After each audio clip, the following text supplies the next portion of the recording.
الصلاۃ والسلام علیکم یا حبیب اللہ صلی اللہ تعالی علیہ وسلم۔ جان دیکھوں اور جدھر دیکھوں چرچا ہے غوث اعظم کا۔ جہاں دیکھوں جدھر دیکھوں ہے چرچا غوث اعظم کا۔ فرشتے پڑھتے ہیں آپس میں مل کر خطبہ غوث اعظم کا۔ دنیا والوں تم کیا جانو مرتبہ غوث اعظم کا۔ دنیا والوں تم کیا جانو مرتبہ غوث اعظم کا۔ زمین سے عرش تک چرچا ہے غوث اعظم کا۔ زمین سے عرش تک چرچا ہے غوث اعظم کا۔ اور جہاں دیکھوں جدھر دیکھوں کرامت ہی کرامت ہے۔ جہاں دیکھوں جدھر دیکھوں کرامت ہی کرامت ہے۔ فرشتے پڑھتے ہیں مل کر آپس میں شجرہ غوث اعظم کا۔ فرشتے مل کر پڑھتے ہیں آپس میں شجرہ غوث اعظم کا۔ حضرات گرامی، آج 11 شریف کی 13 تاریخ ہے۔ 11 شریف کا مہینہ چل رہا ہے۔ حضور غوث پاک رضی اللہ تعالیٰ عنہ جو 11ویں والے پیر کے نام سے مشہور اور معروف ہے، ہم 11ویں والے بڑے پیر کے نام سے جانتے اور پہچانتے ہیں، لیکن ان کا نام عبد القادر ہے۔ عبد القادر اور غوث پاک لقب ہے۔ حضور غوث پاک رضی اللہ تعالیٰ عنہ کے والد کا نام حضرت ابو صالح جنگی دوست رحمۃ اللہ علیہ، اور والدہ کا نام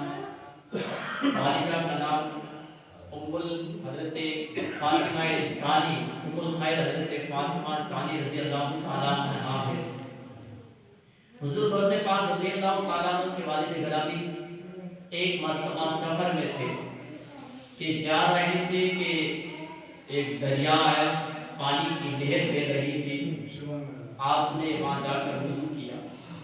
وضو کر رہے تھے کہ پانی کے اندر ایک سیو بہہ رہا تھا، یعنی پانی کے اوپر ایک سیو جا رہا تھا۔ تو حضور غوث پاک رضی اللہ تعالیٰ عنہ کے والد گرامی نے وہ سیو اٹھایا اور اسے وہ سیو کھا لیا۔ سیو کھانا تھا کہ دل کے اندر خیال پیدا ہوا کہ اے ابو صالح، یہ سیو کس کا ہے؟ بغیر اجازت کے آپ نے یہ سیو کھا لیا۔ اگر کل میدان محشر کے اندر رب نے پھر پوچھ لیا کہ اے ابو صالح، آپ نے جو سیو کھایا تھا کیا اس سیو کے مالک سے اجازت لی تھی؟ کیا میدان محشر کے اندر اس سیو کے جو مالک ہے اس نے مجھ سے سوال کر لیا تو رب کی بارگاہ میں میں کیا جواب دوں گا؟ دل کے اندر خیال پیدا ہوا۔ پھر کہا کہ چلو سیو کے جو باغ ہے، باغ کا مالک ہے، اس سے جا کر معافی مانگتے ہیں۔ اب چل پڑتے ہیں دریا کے کنارے چل پڑتے ہیں۔ اب سفر جاری ہے کہ دیکھتے کیا ہے کہ ایک باغ ہے اور باغ کے جو پیڑ پودے ہیں سیب وغیرہ کے، سیب گر رہے ہیں پانی کے اندر گر رہے ہیں۔ کہا کہ اسی ہی باغ کا سیب بہہ رہا تھا۔ اندر رکھوالی والے تھے مزدور وغیرہ، کہا کہ اس باغ کا مالک کون ہے؟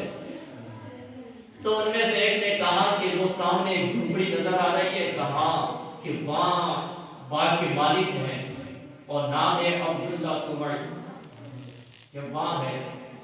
اب سیدھے چلے جاتے ہیں اس بزرگ کے پاس، آواز دیتے ہیں اے باغ کے مالک باہر آئے۔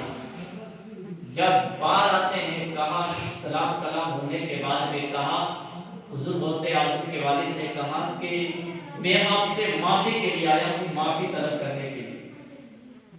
آپ کے باغ کا ایک سیو میں نے بغیر اجازت کے آپ کے بے رحمانہ میں نے کھا لیا ہے۔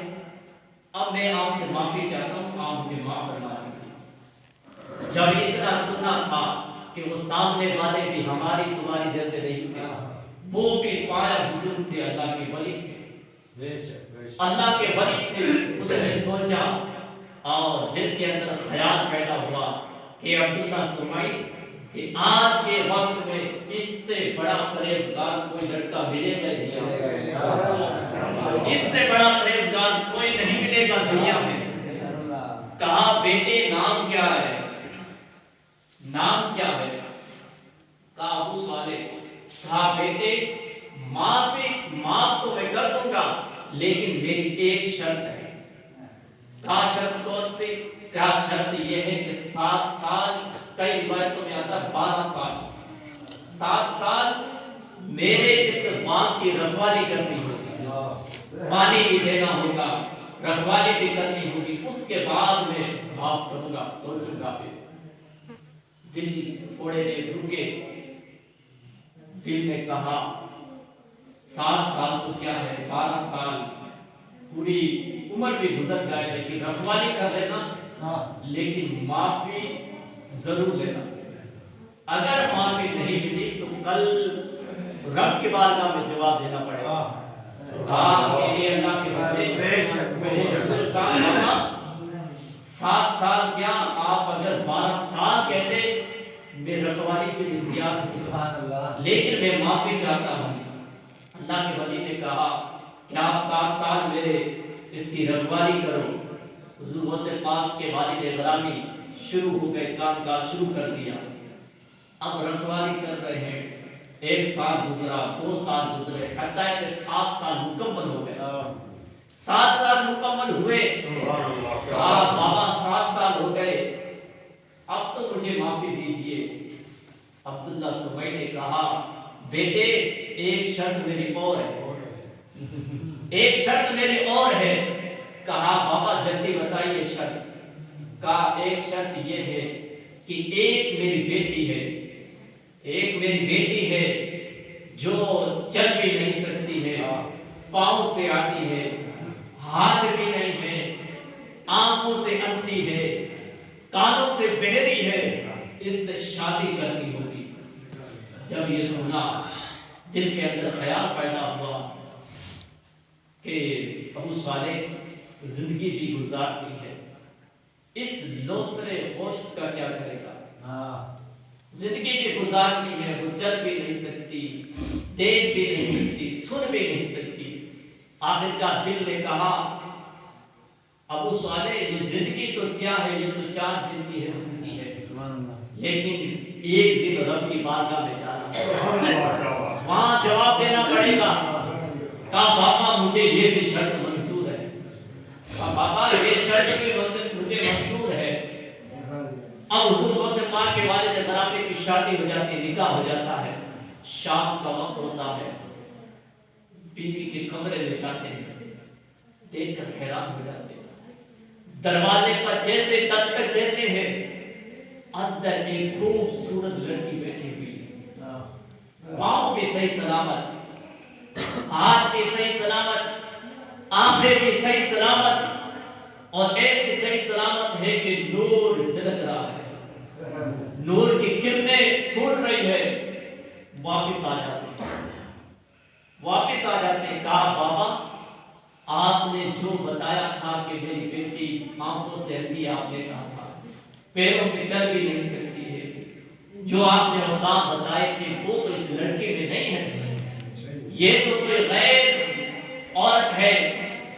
جب حضرت عبداللہ سرمائی نے سنا تو آنکھوں میں آنسو آ گئے اور کہا بیٹے میں راز بتاؤں؟ کہا ہاں بتائیے۔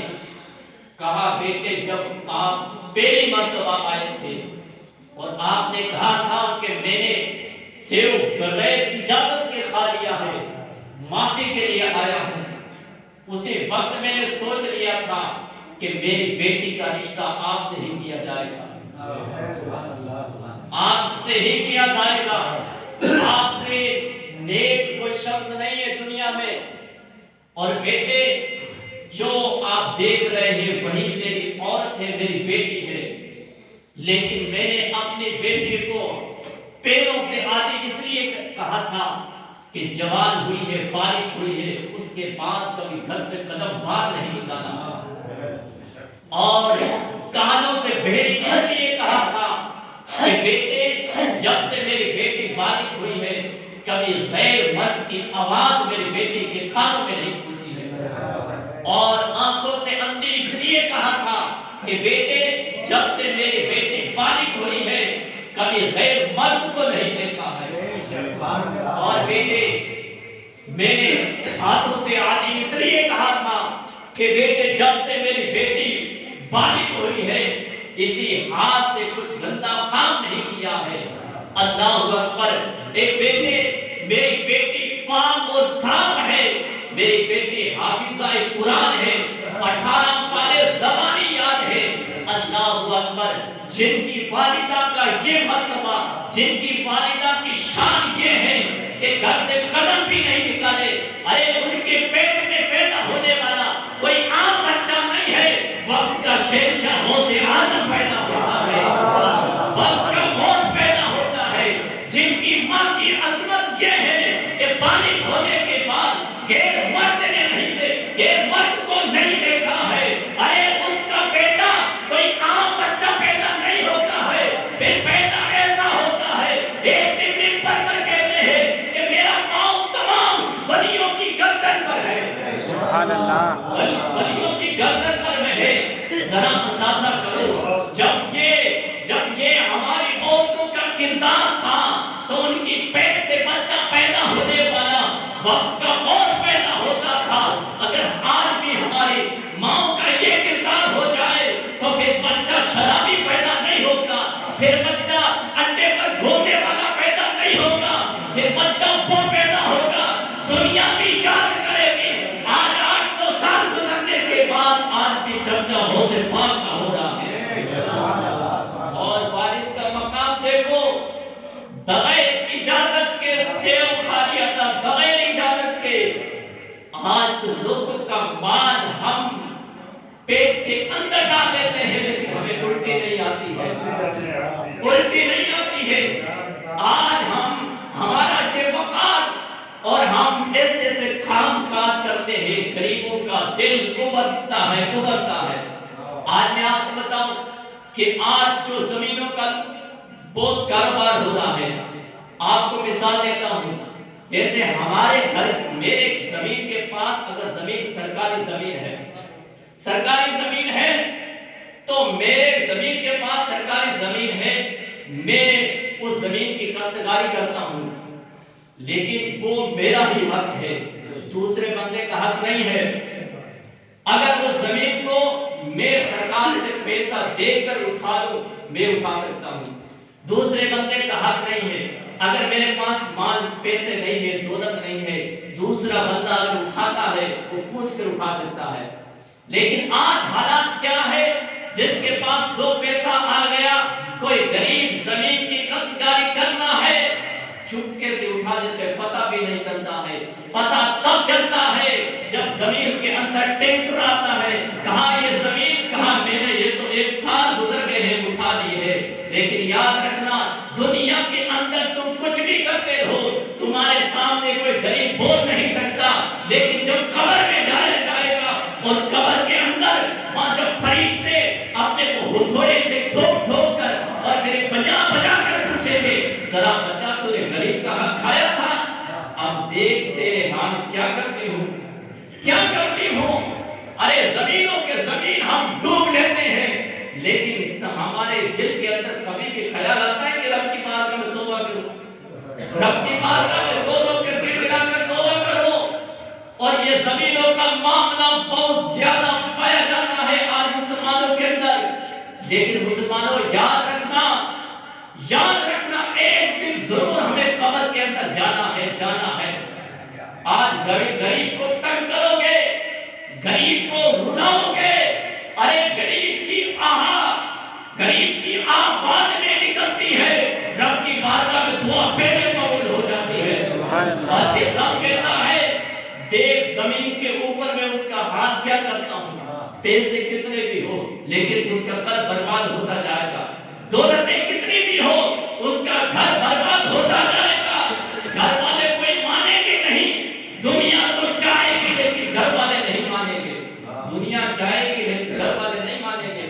یہ اللہ کا عذاب ہے، اللہ کا یہ عذاب ہے۔ تو پیارے آقا صلی اللہ تعالیٰ علیہ وسلم کے پیارے دیوانوں، حضور غوث پاک رضی اللہ تعالیٰ عنہ کے والد گرامی کی جب شادی ہو گئی ام الخیر حضرت فاطمہ سے، تو بیٹا پیدا کون ہوا؟ حضور غوث پاک شیخ عبد القادر جیلانی۔ اور غوث پاک 40 سال عشاء کے وضو سے فجر کی نماز ادا کی، 40 سال عشاء کے وضو سے فجر کی نماز ادا کی۔ آج کچھ لوگ کہتے ہیں کہ یہ ولی ہے، یہ تو فقیر ہوتے ہیں، غریب ہوتے ہیں، ان کے پاس مال نہیں ہوتا، ان کے پاس دولتیں نہیں ہوتی، نہ مال تھا، تو پھر یہ کیا کرتے؟ بیچارے نماز ہی پڑھتے کیونکہ ان کے پاس کچھ نہیں تھا۔ ارے نادان، یاد رکھ، غوث پاک سے زیادہ کوئی امیر بھی نہیں تھا۔ غوث پاک کی بکریاں، جو پھوٹا ہوتا ہے بکری باندھنے والا، وہ کوئی عام نہیں ہوتا تھا، سونے کا ہوتا تھا، کیلیں سونے کی ہوتی تھی، بکریوں کے گلے کے اندر جو رسی جنجیر ہوتی تھی وہ سونے اور چاندی کی ہوتی تھی۔ اس سے بڑا کوئی امیر ہوگا؟ اس کا مرتبہ مقام یہ ہے کہ 40 سال عشاء کے وضو سے فجر کی نماز ادا کرے اور بکریاں سونے سے باندھی جائے، بکریاں سونے سے باندھی جائے، اور مقام یہ غوث پاک کا کتا شیر پر بھاری ہو، شیر کو پھاڑ کر رکھ دے غوث پاک کا کتا۔ مقام ذرا دیکھو ولیوں کا۔ ارے ولی غریب نہیں ہوتے، ان کے پاس بہت دولتیں ہوتی ہے، وہ بتاتے نہیں ہیں ہمارے پاس آ جائے تو ہم ظلم شروع کر دیتے ہیں، لیکن وہ ظلم نہیں کرتے تھے۔ غوث پاک اپنی جُتی پہنتے تھے، وہ بھی سونے کی، لیکن جب عشاء عصر کے ٹائم پہنتے، مغرب میں غریبوں کو صدقہ کر دیتے تھے۔ سبحان اللہ، سبحان اللہ۔ سونے کی جُتی پہننے والا کوئی بتا دو آج، پردھان منتری بھی نہیں پہنتا ہے ہمارا سونے کی جُتی، لیکن غوث پاک پہنتے تھے، عصر کے ٹائم پہنے، مغرب میں صدقہ کر دیتے تھے، اور کپڑے اتنے قیمتی پہنتے تھے، اور کپڑوں کے اوپر سونے اور چاندی کی چمک ہوتی تھی۔ جبے اتنے قیمتی ہوتے ہیں، چاندی اور سونے کی چمک، کوئی بندہ اندازہ بھی نہیں کر سکتا ہے۔ آج بتا دو کوئی دنیا کے اندر ایسا ہو کوئی بڑا جو سونے اور چاندی کی جوتیاں بھی پہنے، کپڑے بھی پہنے، نہیں پہنتے، لیکن وہ شہنشاہ غوث پاک ہے۔ اللہ نے سب کچھ دیا تھا غوث پاک کو، سب کچھ دیا تھا۔ ایک مرتبہ اپنے گھر سے نکلتے ہیں کہ جبہ سونے چاندی چمک رہا تھا، ایک چور نے دیکھا کہ یہ تو فقیر ہے، اس کے ساتھ میں کوئی نہیں ہے، اب میں چھینتا ہوں یہ جبہ، جانے دو، باہر نکلے گا چھین لوں گا۔ گھر سے باہر نکل لے، بازار سے گھومتے، جب جنگل میں گئے چور پیچھے سے آ گئے، پیچھے سے پکڑا جبہ کہ یہ فقیر میرے نوجوان یہ بوڑھا ہے، میں چھین لوں گا، اس کو پڑھ دوں گا۔ جیسے ہاتھ ڈالا جبے پر، غوث نے اپنے ہاتھ اٹھائے، رب کی بارگاہ میں رضا پیش کی، مولا یہ چور ہے، لیکن اب چور نہیں جانا چاہیے واپس، دنیا کہے گی غوث پاک تو چوروں کے غوث پاک ہیں، غوث پاک چوروں کے واپس نہیں جانا چاہیے چور ہو کر۔ جیسے غوث پاک کے جبے میں اس چور نے ہاتھ لگایا، رب کی بارگاہ میں دعا کی، رب کی بارگاہ میں دعا قبول ہوئی، غیب سے آواز آئی، کہا شیخ عبد القادر یہ چور نہیں جائے گا بلکہ ولی بن کر جائے گا۔ جب واپس اس چور نے ہاتھ واپس کیا، غوث پاک نے پکڑ لیا، کہا اب چور نہیں ہے، اب ولی ہے، جا، اب ولی ہے، جا۔ آیا تو چوری کی نیت سے تھا، لیکن اب جا، ولی ہے۔ یہ بزرگوں کی تاریخ پڑھ کر ہم دیکھیں، ذرا اندازہ کریں، ان کی زندگی کو دیکھیں۔ یہ کیوں بتائے جاتے ہیں واقعہ؟ اس لیے بتائے جاتے ہیں کہ ہم ان کو سن کر عبرت حاصل کریں، ان کے طریقے پر چلیں، ان کا جو طریقہ تھا ان طریقے کو ہم اپنائیں تو ہمارے سے غریبی چلی جائے، ہمارے سے جو ظلم بربریت کے پہاڑ توڑے جا رہے ہیں یہ ختم ہو جائیں۔ ہم بزرگوں کے واقعات سنتے ہیں لیکن عمل نہیں کرتے ہیں، بزرگوں کے واقعات پر عمل کرنا چاہیے۔ غوث پاک یہ 11ویں شریف کا مہینہ چل رہا ہے، غوث پاک کے اپنے گھروں کے اندر نیاز لگایا کرو، غوث پاک کو یاد کیا کرو، غوث پاک سے محبت کی کرو، غوث پاک کا قبر میں کام آئیں گے، بزرگان دین قبر میں کام آئیں گے۔ آج جو ہم پیر بناتے ہیں، پیر تویز کے لیے، آج کچھ لوگ تویز کے لیے بناتے ہیں، تویز کے لیے نہیں بنانا چاہیے۔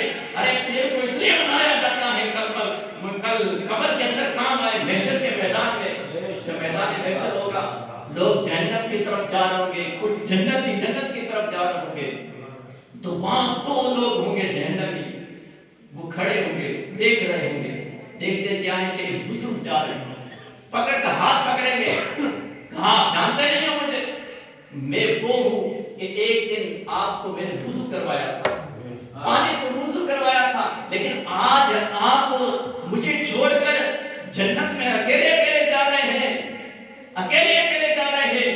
وہ بزرگ بھی اسے جنت میں لے جائے گا۔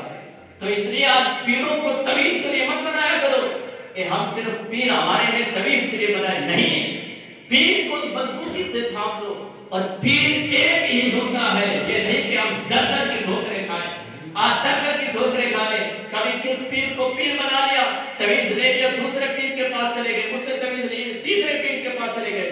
دعائیں سب سے لیا کرو، لیکن مرید ایک پیر سے بنا کرو، ایک پیر سے مرید بننا چاہیے، یہ نہیں کہ فلاں کا مرید ہو گیا، فلاں کا مرید ہو گیا، مرید ایک ہی پیر کا ہوتا ہے۔ طالب ہم ہر پیر سے ہو سکتے ہیں، لیکن مرید ایک ہی پیر کا ہوتا ہے۔ اس لیے آپ پیر ایک بناؤ، ایک پیر کے مرید بنو، اور پورا سلسلہ اس پیر پر اپنے بچوں کو بھی بیت کراؤ۔ ہم کچھ لوگ بڑے لوگ ہیں، وہ تو مرید ہو چکے ہیں، ہمارے نوجوان بچے مرید نہیں ہوئے ہیں، انہیں بھی مرید کراؤ، اپنے پیر کو گھر پہ بلاؤ، دعائیں کیا کرو، دعائیں کروایا کرو، ان سے دعائیں لیا کرو۔ یہ ہستیاں پیر یہ بہت بڑی مشکل سے ملتے ہیں، ہزاروں سال نرگس اپنی بے دوری پہ روتی ہے، بڑی مشکل سے ہوتا ہے چمن میں دیدہ پر پیدا۔ ہم یہ سوچیں کہ ایک سیکنڈ لگے ایک پیر آ جائے ہمارے لیے دعا کر جائے بیڑا پار ہو جائے، نہیں، ان کی خدمت بھی کرنی پڑے گی، ان کو کچھ دینا بھی پڑے گا، ان کے پاؤں بھی دبانے پڑیں گے، ان کے پاؤں کو چومنا بھی پڑے گا، تب جا کے ہم اس لائق ہوں گے، جب قبر میں جائیں گے تو وہ آواز آئے گی یہ فلاں غوث کا ماننے والا ہے، اس کی بخشش ہو گئی، اس کی بخشش ہو گئی۔ آخری اعلان، ہمارے حاجی صاحب حاجی داد خان کے گھر پر سوموار کے دن 11 شریف کا پروگرام ہے، آپ زیادہ سے زیادہ تشریف لائیں اور ثواب دارین حاصل کریں۔ حاجی داد خان اور سلوک محروم ممالک خان کے گھر پر 11 شریف کا پروگرام ہے، آپ زیادہ سے زیادہ تشریف لائیں اور ثواب